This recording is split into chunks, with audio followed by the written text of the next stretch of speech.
It's been quite a long time since I wanted to do a video about retouching, but I was quite reluctant because you will see this isn't really flattering. Obviously, I wouldn't do this with anybody else than me.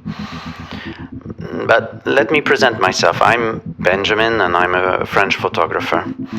And just in case you were wondering, I'm 49 years old. I shot this picture some while ago. Each time I prepare a new shooting, I take a few shots to check out the light and make sure everything is set before the party. Even if I've done the same setup over and over, it's like a ritual. I need to check. It helps me be sure I won't miss the first moments of a session, and it feels more professional to have everything ready. Maybe some people could find this interesting to see me place the lights, and if it's their first time, for example. Some shoots can last a bit, so until we're in the right mood, I prefer to be effective and not waste anybody's time. Instead, we can chat before we start. So this is one of my test shots, and once in a while I like it enough to use it on my website or in other contexts. Usually I don't retouch pictures of me. I can cope with me not being perfect. I wanted to show you different things by doing this. First, of course, what results you can obtain with this technique. Then, why you have to be careful not to go too far in this process. You'll see why later. Of course, here I went too far, but I got carried away, and this process is really satisfying and relaxing in a way, so it's normal to let yourself carried away sometimes.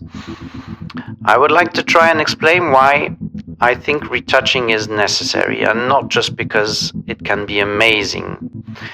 My perspective on this is quite simple. When you stare at a portrait, if it's big, you can see every detail, and of course even the unwanted ones. These modern cameras are so precise, the amount of detail is insane. It's like looking through a microscope. And when I say everything, I mean everything, and it's unfair. When you hang out with your friends, you can't and you don't pay attention to all these details. But plus, most of the time during the day, the light is quite diffused and smoothes everything out. So unless you have a big spot in the middle of the face, nobody pays attention. But in a studio, the light is quite different. It can be really harsh. So if you're looking for a strong picture, hard lights work really well. My style of shooting can really lean towards hard lighting. And even if in the end I decide to smooth the picture, I prefer to shoot harsh and smooth it later. You can't really do it the other way. Or maybe you can. Let me know if you know a technique to do it. This is a still picture, not a real-life moving 3D person, so the focus is really exaggerated. With your eyes, you couldn't focus with your eyes on anyone like this. So retouching is just a way of getting back to someone the general impression we have of this person.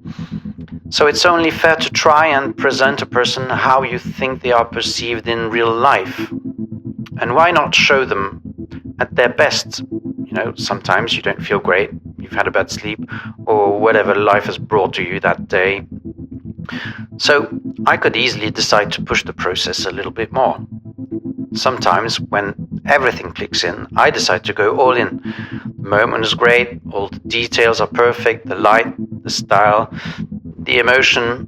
Maybe it was a part of the intention to make it really look perfect. And to me, that could be some form of art. The art lies in the perfection of the global execution. So if it was the intention, I feel okay with that.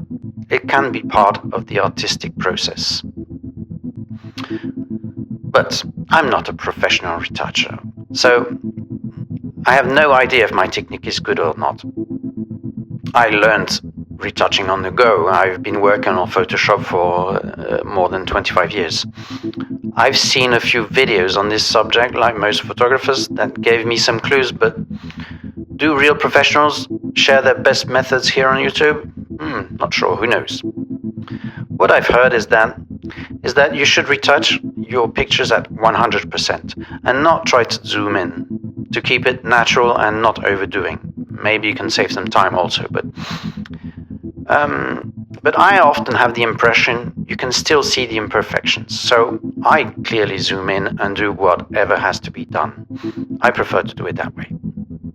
The other thing I've heard is that it's better to retouch in color, even if the final picture will be in black and white. I see this most of the time as a craft, and I like to work on the final result. So when the picture was intended to be in black and white, I retouch in black and white.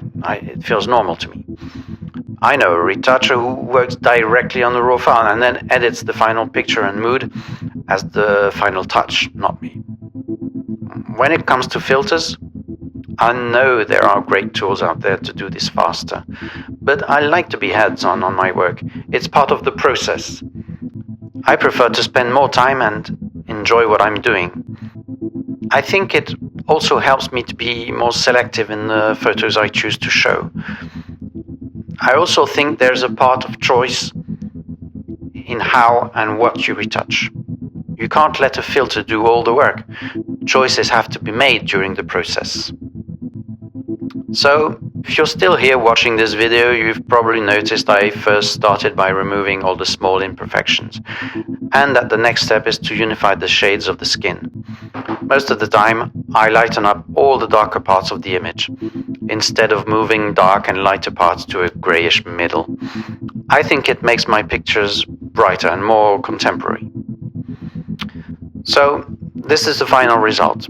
It's obvious I went too far, since I don't look like that in real life. Some people I've shot have close to perfect skin. When you are used to retouching pictures, you realize how amazing nature can be. So, instead of doing all this again, I just created a mask of the retouched image and gently cancelled some part of the image to reveal the initial picture. In that way, I can choose which part to make more natural.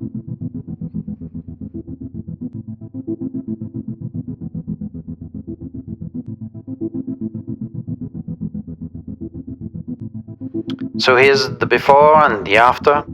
Let me know what you think and if you would have done it differently. Thanks for following with me. See you in the next one.